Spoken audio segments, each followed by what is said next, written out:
नमस्कार दोस्तों, स्वागत करते हैं आपके अपने यूट्यूब चैनल शिक्षा साथी में। दोस्त, एसएससी जीडी का 6 फरवरी का थर्ड शिफ्ट का हम लोग को 25 के करीब में प्रश्न मिल चुके हैं। चलिए उसे देखते हैं। दोस्तों, सारे प्रश्न 100% सही एवं ऑथेंटिक है, जो बच्चों द्वारा एक एक करके उनसे पूछ कर लिखा गया है। कैसे प्रश्न आया, क्या क्या ऑप्शन आया है, चलिए देखते हैं। पहला क्वेश्चन। दोस्त, मेरा वीडियो लेट आने का पीछे रीज़न ये भी है कि मैं सोचता हूँ कि सारे क्वेश्चन सही हम आप लोगों को बता सकें।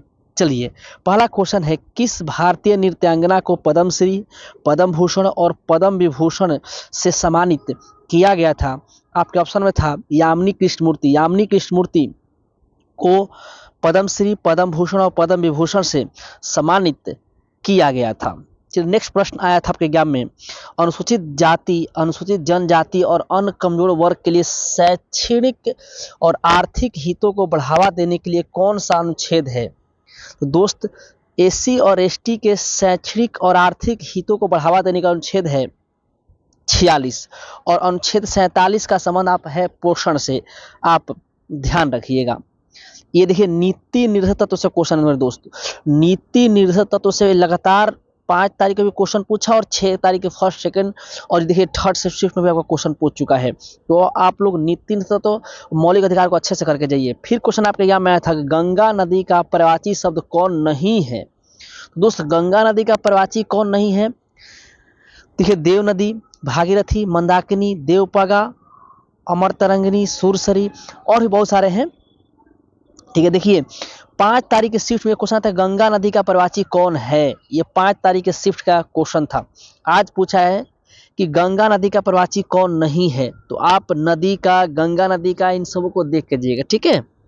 नेक्स्ट प्रश्न आपके एग्जाम में आया था कि ऋग्वेद में सतलज को किस नाम से जानते हैं? तो दोस्त, ऋग्वेद में सतलज को सतुद्री के नाम से जानते हैं। कुछ बच्चों का कहना है कि क्वेश्चन ये आया था कि ऋग्वेद में सिंधु को किस नाम जानते हैं?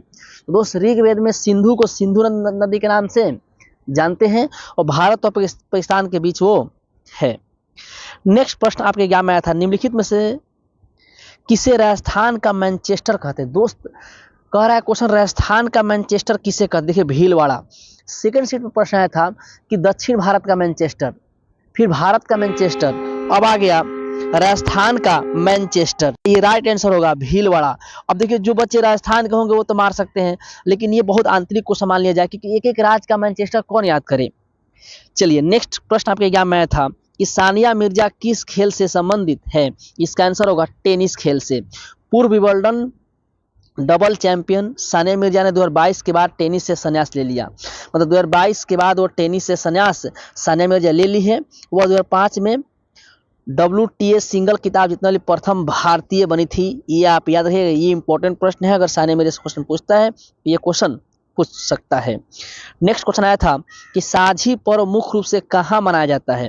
तो दोस्त, साझी पर्व मनाए जाते हैं हरियाणा, दिल्ली, कुरुक्षेत्र, ब्रज प्रदेश, मालवा, निमाड़, राजस्थान, गुजरात। देखिए दोस्त, खास करके के ये हरियाणा और दिल्ली, कुरुक्षेत्र वाले मैदान में मनाया जाता है। अगर इसका आंसर राजस्थान और ऑप्शन में गुजरात किसी में से कोई होगा तो उसका आपका राइट आंसर होगा। देख लेते हैं। साझी पर्व देवी पूजा का पर्व है जो मुख्यतः नवरात्रि में मनाया जाता है। कई स्थानों पर यह भाद्रपद पूर्णिमा से अश्विन मास की अमावस्या तक मनाया जाता है। नेक्स्ट प्रश्न आपके एग्जाम में आया था अनुच्छेद से। अनुच्छेद से 2 प्रश्न आए थे मेरे दोस्त।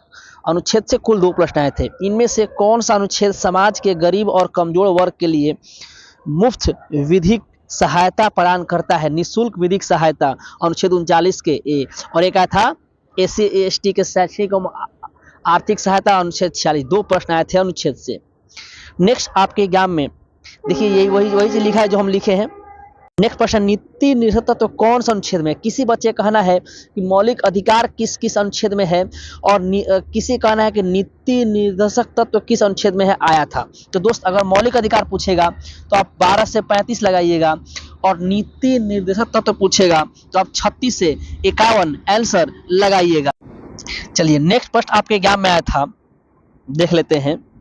1993 में भारत ने जो फुटबॉल मैच जीता था वह कहाँ आयोजित हुआ था? बताइए, 1993 में जो भारत फुटबॉल का मैच जीता था वो कहाँ आयोजित हुआ था, ये क्वेश्चन पूछा हुआ था। ये क्वेश्चन छोड़ने के लिए ही दिया था।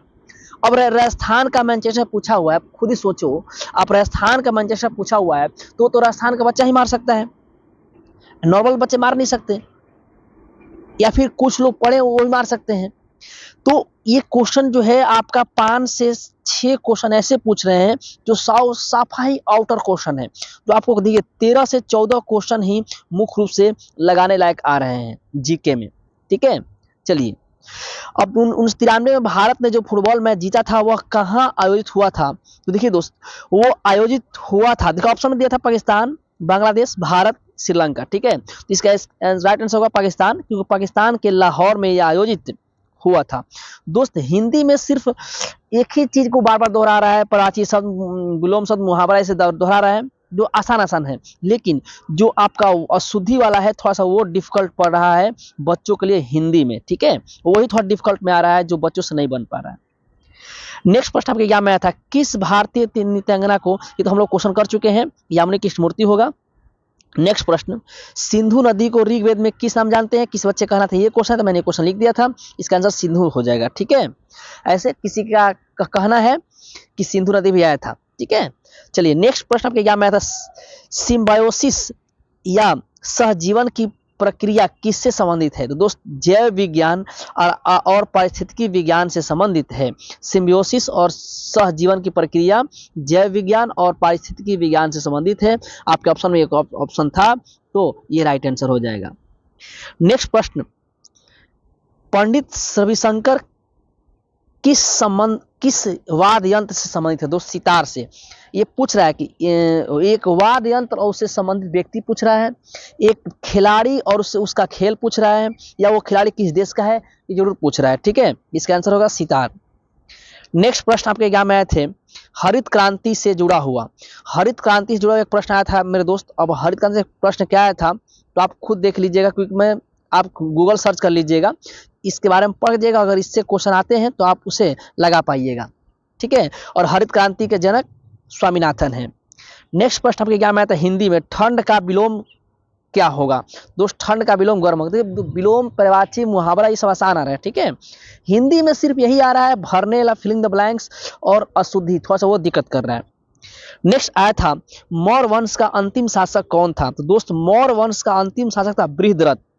वह मौर्य समाज का अंतिम शासक था जिसने 127 से 180 ईसा पूर्व तक शासन किया, और बृहद्रथ की हत्या पुष्यमित्र शुंग ने कर दी, और पुष्यमित्र शुंग जो है मौर्य वंश के बाद शुंग वंश की स्थापना करता है। ठीक है, तो यह पूछ सकता है कि मौर्य वंश के बाद शुंग वंश की स्थापना कौन करता है, तो पुष्यमित्र शुंग। नेक्स्ट देखते हैं, क्वेश्चन 18 है कि भारत के पूर्वोत्तर क्षेत्रों में 7 सिस्टर में न्यूनतम जनसंख्या किसकी है। दोस्त भारत जो 7 राज्य है उसमें न्यूनतम जनसंख्या कितनी है, तो उसका आंसर होगा मिजोरम। किसी बच्चे कहना यह है कि पूछा था कि पूर्वोत्तर राज्य में किसकी साक्षरता दर सबसे कम है, ये क्वेश्चन ये पूछा था, किसी बच्चे कहना है। ठीक है, तो साक्षरता दर कम बात करेगा पूर्वोत्तर राज्य में, तो उसका आंसर होगा सिक्किम। क्या होगा, सिक्किम। लेकिन किसी कहना है कि भारत में पूर्वोत्तर राज्य में जो 7 सिस्टर है उसमें न्यूनतम जनसंख्या किसकी है, इसका आंसर होगा मिजोरम। अच्छा, अगर 7 सिस्टर में पूछेगा कि न्यूनतम जनसंख्या घनत्व, सबसे कम जनसंख्या नहीं, जनसंख्या घनत्व किसका है, तब तो मारिएगा अरुणाचल प्रदेश। क्या होगा, अरुणाचल प्रदेश। लेकिन सबसे कम जनसंख्या मिजोरम का है। चलिए नेक्स्ट क्वेश्चन है, भारतीय, वही मौलिक अधिकार बारे में क्वेश्चन किसी बच्चे ने कहा था तो मैं लिख दिया हूँ 12 से 35। नेक्स्ट क्वेश्चन आपके एग्जाम में आया था कि ओबीसी के लिए आरक्षण के प्रावधान किस अनुच्छेद के तहत बनाए गए हैं। दोस्तों क्वेश्चन आपके एग्जाम में आया था कि ओबीसी के लिए आरक्षण का प्रावधान किस अनुच्छेद में है, तो इसका आंसर होगा अनुच्छेद 15 से 24 और 16 के 24। अनुच्छेद 15 के 24 और 16 के 24 में ओबीसी के आरक्षण का प्रावधान दिया गया है। नेक्स्ट प्रश्न, एक राष्ट्रपति से जुड़ा हुआ बच्चों का कहना है कि राष्ट्रपति का कार्यपालिका शक्ति किस अनुच्छेद में है, इसका आंसर होगा 53। राष्ट्रपति की कार्यपालिका शक्ति किस में है, अनुच्छेद 53। अब देखिए राष्ट्रपति जुड़ा हुआ है, हम लोग अनुच्छेद देख लेते हैं। अनुच्छेद 52 भारत का एक राष्ट्रपति होगा। अनुच्छेद 53 में है शक्ति की कार्यपालिका शक्ति, संघ की कार्यपालिका शक्ति राष्ट्रपति में निहित होगी, अनुच्छेद 53 में है। अनुच्छेद 54 में राष्ट्रपति का निर्वाचन होगा, ऐसा प्रावधान है। अनुच्छेद 55 लिखा गया राष्ट्रपति के निर्वाचन की रीति, वो कैसे निर्वाचित होगा? एकल समाकलनीय प्रणाली द्वारा।